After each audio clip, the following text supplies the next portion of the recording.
first, I want to thank you guys for joining me today for our special glow-in-the-dark glass craft program. So you might have picked up a kit at the library, and in your kit, it has several different materials that you will need. First is the jar.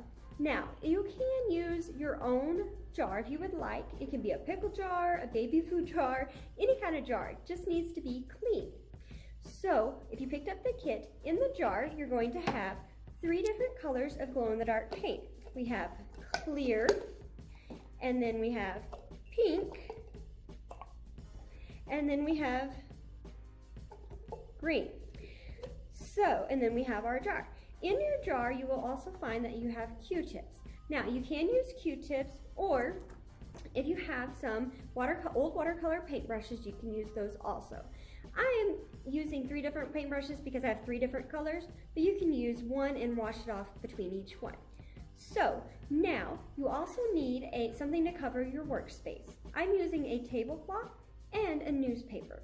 So, we have our 3 different colors of paint in our glass jar and our watercolor paintbrushes, so we are ready to go.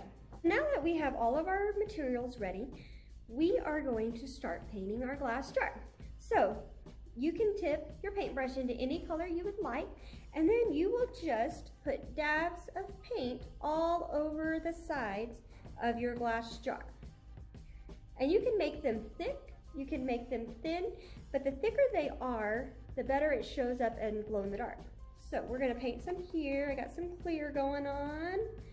And then I'm gonna switch brushes and I'm gonna paint some pink. And you can mix the colors in your jar if you would like, or you can just try to keep them separate. And you can make designs on your jar if you would also like. I'm just kind of making dots for me. Oh no, it's dripping. That's okay. If it mixes together, it makes the pretty colors too. And then I have my green glow-in-the-dark paint.